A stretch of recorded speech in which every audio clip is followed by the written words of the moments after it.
one that can see.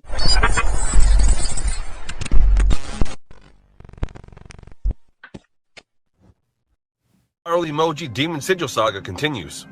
Are emojis the modern-day hieroglyphs the #1 language in the world? Let's check it out. With this thought in mind that they're building the new world, the Tower of Babel re-babbling again, from Mystery Babylon, Tower of Babel all the way to the future Mystery Babylon, completed, is language and all of technology based off of demon sigils, which has even worked its way in through the emojis. I've done several videos before about the components of circuitry, and electrical components all resemble these demon sigils, which also resemble the ancient Nordic runes or Paleo-Hebrew or ancient star markings / constellations, all tying into the spiritual realm and fallen spiritual technology and beings. Plenty of engineers have left me comments saying that they thought that people were just bored when they put designs into circuit boards, and they look exactly like some of these demon sigils. This whole suppressed old world where the entire earth is a grid, an electrical grid. You even see how pyramids in circuit boards or cities in circuit boards from an aerial view look identical. Circuit board, fiber optic, and lasers all come from post-World War II Nazi Nef tech. Werner von Braun and others given secret, occult fallen angel tech. And even with Project Paperclip, some of these scientists were funneled in to the United States. Science, the word, and the origin itself is very interesting, as well as some secrets of alchemy and the elements, which we'll be getting into in the future. I showed you a list of how some of these summoning sigils look like a diagram of some electrical components. Also, that whole story with Ben Franklin and the kite being a summoning sigil for the Lord of Power, reminds me of the gravity story with an apple. What's up with all these stories? Are they even real? So anyway, with this Ben Franklin discovering electricity story with the kite, the demon summoning sigil for the God of Power, and then all the L words tying into electricity, elite, and other L words I've covered before, is all of this technology a way for fallen spirits to interface through? And also, why do some cymatic patterns also look like sigils, and frequency has everything to do with the spirit realm? Opening doors. Sigils and star markings found all over the old world, kind of like phone numbers that open up doors. This all even ties in with stuff like Ohm, future plug coming, and other mandalas in the whole ancient world just giving us frequency displays. This totally ties into the entire matrix grid that we're all connected to. What's up with all these 5G towers? 5G, pentagram. There's something strange about symbols. They hold power. They transmit energy. They connect us to forces beyond what we see. But what if I told you that the intricate symbols used for summoning in ancient times and the circuit diagrams used to harness electricity today are doing the exact same thing? Throughout history, sigils have been used in rituals, carved into stone, inked onto parchment, whispered over candlelight. They were designed with one purpose: to channel power, to summon forces beyond our understanding. Now look at a circuit board. Lines and symbols arranged in precise formations, each connection designed to direct energy, to activate something unseen. A misplaced line in a sigil, the ritual fails. A broken connection in a circuit, the device is dead. The principle is the same. Both require activation. A sigil is nothing more than an arrangement of lines until it's empowered. A circuit is just metal and silicon until it receives power. Then, and only then, does it come to life. And what's really happening when they do? For centuries, sigils were believed to summon and bind spirits, forces controlled through careful design. Today, circuits bind and control energy, electrons, signals, data, forces just as invisible, just as powerful. Consider how sigils were used in grimoires, ancient books filled with hidden knowledge, meant to be understood only by the initiated. Now think about programming code.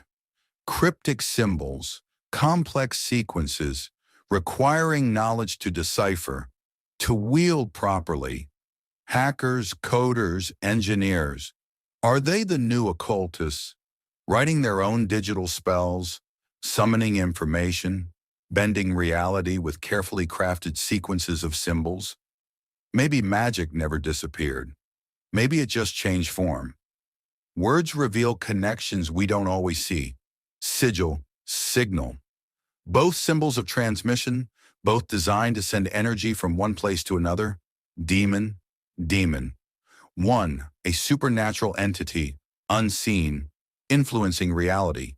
The other, a background process in computing, quietly running tasks, invisible to the user. To conjure. Once it meant to summon spirits. Now we conjure images, ideas, entire digital worlds with a simple voice command or keystroke. And then, of course, there's encryption. Ancient magical texts were coded in ways only the initiated could understand. Now we encrypt data, hiding messages behind complex ciphers, accessible only to those with the key. The pattern repeats, the symbols evolve, but the function stays the same. In the past, mystics gazed into dark pools of water, polished stones, or obsidian mirrors, searching for visions, knowledge answers. This was called scrying. Now we stare into black screens, glass surfaces that light up, revealing information from unseen sources, responding to our touch, giving us answers, visions, knowledge. Scrying mirrors required focus, intention. So do our screens. And just like ancient mystics, we become entranced, hypnotized by what we see, losing ourselves in the depths of the glowing void. What's the difference, really? Both are portals. Both reveal what is hidden. Both change the way we see reality. But here's the real question. Who or what is looking back? If circuits are modern sigils, if demons run our systems, if our screens are scrying mirrors, then what exactly have we created? We speak commands and voices answer us. We ask for knowledge and the unseen delivers. We type out symbols and reality shifts. Magic and technology, two sides of the same coin. But every summoning has a price. The question is, what have we truly invited in?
Jesus is coming.